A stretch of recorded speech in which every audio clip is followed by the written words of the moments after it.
ओम शांति। आज 7 जनवरी 2023 के बाबा के अनमोल मधुर महावाक्य सुनेंगे। आज की मुरली में बाबा कहे, तुम बच्चे बाप के पास आकर के अपने आप को रजिस्टर करते हैं, परंतु रजिस्टर होने के लिए या समर्पित होने के लिए कायदे हैं। और वो कायदे कौन से हैं? तो पहला कायदा बाबा ने बताया कि बाप के ऊपर संपूर्ण बलि चढ़ना है। ये पहला कायदा है। दूसरा कायदा बाबा ने बताया, जो कुछ भी है भारत की सेवा में सफल करना है। और तीसरा कायदा बाबा ने कहा, निर्विकारी बनने की कसम उठानी है। ये 3 कायदे बाबा ने बताया कि बाप के पास रजिस्टर होने के लिए करना पड़ता है, अर्थात बाप के पास संपूर्ण रीति से बुद्धि से समर्पित होने के लिए करना पड़ता है। तो सुनते हैं बाबा के आज के मधुर महावाक्य। ओम शांति। मीठे बच्चे, तुम्हें बाप द्वारा बाप की लीला अर्थात ड्रामा के आदि मध्य अंत का ज्ञान मिला है। तुम जानते हो, अब यह नाटक पूरा होता है और हम घर जाते हैं। बाप द्वारा ही हमने बाप की लीला को समझा, अर्थात ये ड्रामा के आदि मध्य अंत को समझा, और ये भी जानते हैं कि अब नाटक पूरा होता है, अब हमें घर जाना है। आज की मुरली से प्रश्न है, स्वयं को बाप के पास रजिस्टर कराना है तो उसके लिए कौन सा कायदा है? उत्तर, बाप के पास रजिस्टर होने के लिए पहला कायदा, बाप पर पूरा पूरा बलि चढ़ना पड़ता, अर्थात संपूर्ण समर्पित होना पड़ता। दूसरा कायदा, अपना सब कुछ भारत को स्वर्ग बनाने की सेवा में सफल करना होता। और तीसरा, संपूर्ण निर्विकारी बनने का कसम उठाना पड़ता है और फिर रह करके भी दिखाना होता है। ऐसे बच्चों का नाम ऑलमाइटी गवर्नमेंट के रजिस्टर में आ जाता है। उन्हें नशा रहता कि हम भारत को स्वर्ग व राजस्थान बना रहे हैं। हम भारत की सेवा के लिए बाप पर बलि चढ़ते हैं। कितने नशे की बात है। ये 3 कायदा भी अंदर में जैसे नशा चढ़ा देता है। आज की मुरली से पहले गीत बजा है, ओम नमो शिवाय। ओम शांति। जिसकी महिमा में ये गीत है, वही बैठकर अपनी रचना की महिमा सुनाते हैं, जिसको लीला भी कहा जाता है। लीला कहा जाता है नाटक को, और महिमा होती है गुणवान की। लीला कहा जाता है नाटक को और महिमा होती है गुणवान की।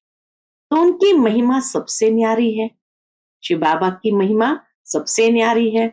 मनुष्य तो जानते नहीं, बच्चे जानते हैं कि उस परमपिता परमात्मा का ही इतना गायन है, जिसकी शिव जयंती भी अब नजदीक है। शिव जयंती के लिए ये गीत भी अच्छा है। तुम बच्चे उसकी लीला को और उनकी महिमा को जानते हो। शिव बाबा की लीला को भी जानते हैं और शिव बाबा की महिमा को भी जानते हो। बरोबर ये लीला है। इसको नाटक ड्रामा भी कहा जाता है। बाप कहते हैं कि देवताओं से भी मेरी लीला न्यारी है। हर एक की अलग अलग लीला होती है। जैसे गवर्नमेंट में प्रेसिडेंट का, मिनिस्टर का मर्तबा अलग अलग है ना। अगर परमात्मा सर्वव्यापी होता तो सबकी एक एक्ट हो जाती। सर्वव्यापी कहने से ही भूख मरे हैं। बाबा कहे सर्वव्यापी कहने से ही भूख मरे हैं, अर्थात उन्नति नहीं हुई। कोई भी मनुष्य न बाप को न बाप की अपरंपार महिमा को जानते हैं। जब तक बाप को न जाने तब तक रचना को भी जान न सके। अभी तुम बच्चों ने रचना को भी जाना है। ब्रह्मांड, सूक्ष्म वतन और मनुष्य सृष्टि का चक्र बुद्धि में फिरता रहता है। यह है लीला अथवा रचना के आदि मध्य अंत की नॉलेज। इस समय दुनिया के मनुष्य है नास्तिक, कुछ भी नहीं जानते और गपोड़े कितने लगाते हैं। साधु लोग भी कॉन्फ्रेंस आदि करते रहते हैं। विचारों को ये पता ही नहीं कि अब नाटक पूरा होता है। अभी कुछ टच होता है, धीरे धीरे अब टच हो रहा है, जबकि नाटक पूरा होने को आया है। अभी सब कहते हैं राम राज्य चाहिए। क्रिश्चियन के राज्य में ऐसे नहीं कहते थे कि नया भारत हो। अभी बहुत दुख है तो सभी आवाज करते हैं कि हे प्रभु दुख से छुड़ाओ। कलयुग अंत में जरूर जास्ती दुख होगा। दिन प्रतिदिन दुख वृद्धि को पाता जाएगा। वह समझते हैं सभी अपना अपना राज्य करने लग पड़ेंगे, परंतु यह विनाश तो होना ही है, यह कोई जानते नहीं। तुम बच्चों को कितना खुशी में रहना चाहिए। बाबा कहे तुम्हें सब कुछ मालूम है तो तुम्हें कितना खुशी में रहना चाहिए। तुम किसको भी कह सकते हो कि बेहद का बाप स्वर्ग रचता है, तो बच्चों को भी स्वर्ग की बादशाही होनी चाहिए।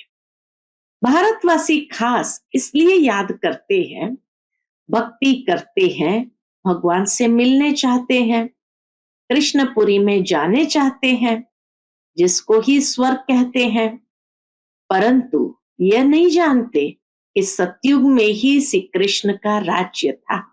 फिर अभी यह कलयुग पूरा होगा, सतयुग आएगा, तब फिर श्री कृष्ण का राज्य होगा। यह तो सभी जानते हैं कि शिव परमात्मा की सभी संतान है। फिर परमात्मा ने नई सृष्टि रची होगी तो जरूर ब्रह्मा के मुख द्वारा रची होगी। ब्रह्मा मुख वंशावली तो जरूर ब्राह्मण कुलभूषण होंगे। वह समय भी संगम का होगा। ब्राह्मण कुलभूषण कहाँ होंगे? संगम के समय पर होंगे। संगम है कल्याणकारी युग, जब परमात्मा ने बैठ राजयोग सिखाया होगा। अभी हम है ब्रह्मा मुख वंशावली ब्राह्मण। बाकी तुमको कहेंगे हम कैसे माने कि ब्रह्मा के तन में परमात्मा आकर राजयोग सिखाते हैं।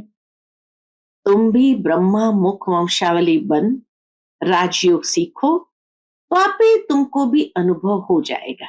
इसमें बनावट की व अंधश्रद्धा की कोई बात ही नहीं। अंधश्रद्धा तो सारी दुनिया में है, इसमें भी खास भारत में गुड़ियों की पूजा बहुत होती है। आइडल प्रस्त भारत, आइडल प्रस्त भारत को ही कहा जाता है। ब्रह्मा को कितनी भुजाएं देते हैं। अभी यह कैसे हो सकता? हाँ, ब्रह्मा के बहुत बच्चे हैं। जैसे विष्णु को 4 भुजाएं दिखाते हैं, 2 लक्ष्मी की, 2 नारायण की। वैसे ब्रह्मा के भी इतने बच्चे होंगे। समझो 4 करोड़ बच्चे हो तो ब्रह्मा की 8 करोड़ भुजाएं हो जाए, परंतु ऐसे है नहीं। बाकी प्रजा तो जरूर होगी, यह भी ड्रामा में नूंद है।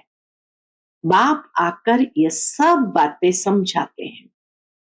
वह तो समझ नहीं सकते कि आखिर क्या होना है। कितने प्लान्स बनाते हैं दुनिया के अंदर, कितने लोग किस्म किस्म के प्लान्स बनाते हैं। बाबा कहे किस्म किस्म के प्लान्स बनाते हैं। यहाँ बाबा का तुम बच्चों के लिए एक ही प्लान है, और यह राजधानी स्थापन हो रही है। जो जितनी मेहनत कर आप समान बनाएंगे उतना ऊंच पद पाएंगे। बाप को नॉलेजफुल, ब्लिसफुल, रहमदिल कहते हैं। बाप कहते हैं मेरा भी ड्रामा में पार्ट है। माया सब पर बेरहमी कर रही है, हमको आकर रहम करना पड़ता है। तुम बच्चों को राजयोग भी सिखाता हूं, सृष्टि चक्र का राज भी समझाता हूं। नॉलेजफुल को ज्ञान का सागर कहा जाता है। तुम बच्चे जानते हो, इसको समझा भी सकते हो। यहां अंधश्रद्धा की कोई बात ही नहीं। हम निराकार परमपिता परमात्मा को मानते हैं। पहले पहले उनकी महिमा करनी चाहिए। वह आकर राजयोग द्वारा स्वर्ग रचते हैं, फिर स्वर्गवासियों की महिमा करनी चाहिए। भारत स्वर्ग था तो सभी सर्वगुण संपन्न, 16 कला संपूर्ण, संपूर्ण निर्विकारी थे। 5000 वर्ष की बात है। तो परमात्मा की महिमा सबसे न्यारी है। फिर है देवताओं की महिमा। इसमें अंधश्रद्धा की कोई बात नहीं। यहां तो सब बच्चे हैं, फॉलोअर्स नहीं है। यह तो फैमिली है। यहाँ कोई फॉलोअर्स नहीं है, यहाँ तो परिवार है, फैमिली है। हम ईश्वर की फैमिली है। असल में तो हम सब आत्माएं परम पिता परमात्मा के बच्चे हैं। तो फैमिली हुई ना। वह निराकार फिर साकार में आते हैं। इस समय यह वंडरफुल फैमिली है, इसमें संशय की बात ही नहीं। शिव की सभी संतान है, प्रजापिता ब्रह्मा की संतान भी गाए हुए हैं। हम ब्रह्मा कुमार कुमारियां हैं। नई सृष्टि की स्थापना हो रही है। पुरानी सृष्टि सामने है। पहले तो बाप की पहचान देनी है। ब्रह्मा वंशी बनने बिगर बाप का वर्षा मिल न सके। ब्रह्मा के पास ये ज्ञान नहीं है। ज्ञान सागर शिव बाबा है। वो ब्रह्मा के तन में आकर के सुनाते हैं। उनसे ही हम वर्षा पाते हैं। हम हैं मुख वंशावली। सभी राजयोग सीख रहे हैं। हम सबको पढ़ाने वाला कौन? हम सबको पढ़ाने वाला शिव बाबा है, जो इस ब्रह्मा तन में आकर पढ़ाते हैं। यह प्रजापिता ब्रह्मा जो व्यक्त है, वह जब संपूर्ण बन जाते हैं तब फरिश्ता बन जाते हैं। सूक्ष्म वतन वासियों को फरिश्ता कहा जाता है। वहां हड्डी मांस नहीं रहता। बच्चियां साक्षात्कार भी करती है। बाप कहते हैं भक्ति मार्ग में अल्पकाल का सुख भी मेरे द्वारा ही तुमको मिलता है।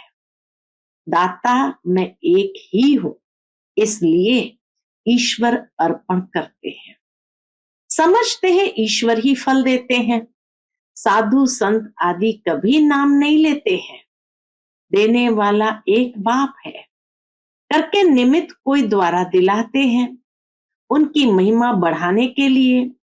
वह सब है अल्पकाल का सुख। यह है बेहद का सुख। नए नए बच्चे आते हैं तो समझते हैं जिस मत पर हम थे उनको फिर हम यह नॉलेज समझाएं। इस समय सब माया की मत पर है। यहां तो तुमको ईश्वरीय मत मिलती है। यह मत आधा कल्प चलती है, क्योंकि सत्युग त्रेता में हम इसकी प्रारब्ध भोगते हैं। वहां उल्टी मत होती नहीं, क्योंकि माया ही नहीं है। उल्टी मत तो बाद में ही शुरू होती है। अब बाबा हमको आप समान त्रिकालदर्शी त्रिलोकी नाथ बनाते हैं। ब्रह्मांड का मालिक भी बनाते हैं। फिर सृष्टि के मालिक भी हम बनते हैं। बाप ने बच्चों की महिमा अपने से भी ऊंच की है। सारी सृष्टि में ऐसा बाप कभी देखा जो बच्चों के ऊपर इतनी मेहनत करे और अपने से भी तीखा बनाए? कहते हैं तुम बच्चों को विश्व की बादशाही देता, मैं नहीं भोगता, बाकी दिव्य दृष्टि की चाबी मैं अपने हाथ में रखता। भक्ति मार्ग में भी मुझे काम में आती है। दिव्य दृष्टि की चाबी बाबा कहे मैं अपने हाथ में रखता हूं, क्योंकि भक्ति मार्ग में भी उसे काम करना है। अब भी ब्रह्मा का साक्षात्कार कराता हूं। इस ब्रह्मा के पास जाकर राजयोग सीख भविष्य प्रिंस बनो। कईयों को होता है ब्रह्मा बाबा का साक्षात्कार, कैसे वो देखते हैं, चाहे सपने में देखते हैं चाहे खुलिया, कि वो इशारा करते हैं कि तुम जाओ इनके पास। यह तो बहुतों को साक्षात्कार होता है। प्रिंस तो सभी ताज सहित होते हैं, बाकी बच्चों को यह पता नहीं पड़ता कि सूर्यवंशी प्रिंस का साक्षात्कार हुआ व चंद्रवंशी प्रिंस का। जो बाप के बच्चे बनते हैं वह प्रिंस प्रिंसेस तो जरूर बनेंगे, फिर आगे व पीछे अच्छा पुरुषार्थ होगा तो सूर्यवंशी बनेगा, नहीं तो चंद्रवंशी। तो सिर्फ प्रिंस को देख खुश नहीं होना है, यह सब पुरुषार्थ पर मदार रखते हैं। बाबा तो हर बात क्लियर कर समझाते हैं, इसमें अंधश्रद्धा की बात नहीं है। यह है ईश्वरीय फैमिली। इस हिसाब से तो वह भी ईश्वरीय संतान है, परंतु वह कलयुग में है, तुम संगम पर हो। किसके पास भी जाओ, बोलो हम शिववंशी ब्रह्मा मुखवंशावली ब्राह्मण ही स्वर्ग का वर्षा पा सकते हैं। इसको अच्छी रीति समझाने की मेहनत करनी पड़ती है। 100-50 को समझाए तब उनसे कोई एक निकले। जिसकी तकदीर में होगा वह कोटों में कोई निकलेगा। आप सामान बनाने में टाइम लगता है, बाकी शाहूकार का आवाज बड़ा होता है। मिनिस्टर के पास जाते हैं तो पहले वह पूछते हैं कि आपके पास कोई मिनिस्टर आता है। जब सुनाते हैं कि हाँ आते हैं तो कहेंगे अच्छा हम भी चलते हैं। बाप कहते हैं मैं बिल्कुल साधारण हूं, तो शाहूकार कोई विरला ही आते हैं। आने जरूर है परंतु अंत में। शाहूकार भी आएंगे परंतु बाबा कहे अंत में। तुम बच्चों को बहुत नशा रहना चाहिए, उन्हों को समझाना है हम तो भारत की तन मन धन से सेवा करते हैं, तुम भारत की सेवा के लिए ही बलि चढ़े हो ना। ऐसे फिलांथ्रोपिस्ट यानी दानी कोई होता नहीं। फिलांथ्रोपिस्ट मतलब दानी, तो ऐसा दानी फिलांथ्रोपिस्ट कोई होता नहीं। वह तो पैसे इकट्ठे कर मकान आदि बनाते रहते हैं, आखिर तो यह सब कुछ मिट्टी में मिल जाना है। तुमको तो सब कुछ बाबा पर बलि चढ़ाना है। भारत को स्वर्ग बनाने की सेवा में ही सब कुछ लगाना है, तो फिर वर्षा भी तुम ही पाते हो। तुमको नशा चढ़ा हुआ है, हम ऑलमाइटी अथॉरिटी के बच्चे हैं, हम उनके पास रजिस्टर हो गए। बाबा पास रजिस्टर होने में बहुत मेहनत लगती है। जब संपूर्ण निर्विकारी पने की कसम उठावे और रहकर भी दिखाएं, तब बाबा उसको रजिस्टर करते हैं। बच्चों को बहुत नशा रहना चाहिए कि हम भारत को स्वर्ग व राजस्थान बना रहे हैं, तब उस पर राज्य करेंगे। अच्छा, मीठे मीठे सिकिलते बच्चों प्रति माता पिता बाप दादा का याद प्यार और गुड मॉर्निंग। रूहानी बाप की रूहानी बच्चों को नमस्ते। हम सब रूहानी बच्चों की रूहानी माता पिता बाप दादा को याद प्यार गुड मॉर्निंग और नमस्ते नमस्ते। शुक्रिया बाबा, शुक्रिया। आज की मुरली से धारणा के लिए मुख्य सार है। पहली पॉइंट, हम ईश्वरीय संतान एक ईश्वर की फैमिली के हैं। हमें अभी ईश्वरीय मत मिल रही है, इस रूहानी नशे में रहना है, उल्टी मतों पर नहीं चलना है। दूसरी पॉइंट, भारत की सेवा के लिए ब्रह्मा बाप के समान पूरा पूरा बलि चढ़ना है। तन मन धन भारत को स्वर्ग बनाने में सफल करना है। पूरा पूरा फिलैंथ्रोपिस्ट यानी दानी बनना है। आज का बाप दादा का मधुर वरदान हम बच्चों के प्रति है, परमात्मा प्यार की छत्र छाया में सदा सेफ रहने वाले दुखों की लहरों से मुक्त भव। परमात्मा प्यार की छत्र छाया में सदा सेफ रहने वाले दुखों की लहरों से मुक्त भव।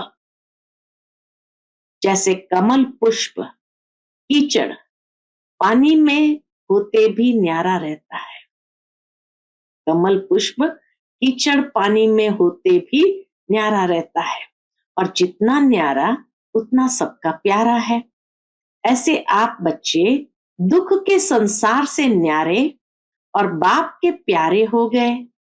यह परमात्मा प्यार छत्र छाया बन जाता है, और जिसके ऊपर परमात्मा छत्र छाया है उसका कोई क्या कर सकता। इसलिए फकुर में रहो कि हम परमात्मा छत्र छाया में रहने वाले हैं। दुख की लहर हमें स्पर्श भी नहीं कर सकती। आज का स्लोगन है, जो अपने श्रेष्ठ चरित्र द्वारा बाप दादा तथा ब्राह्मण कुल का नाम रोशन करते हैं वही कुल दीपक है। बहुत सुंदर बात बाबा ने कही, जो अपने श्रेष्ठ चरित्र द्वारा बाप दादा तथा ब्राह्मण कुल का नाम रोशन करते हैं वही कुल दीपक है। अच्छा, Om Shanti. Click here to like, subscribe and press the bell icon to stay updated with our latest videos.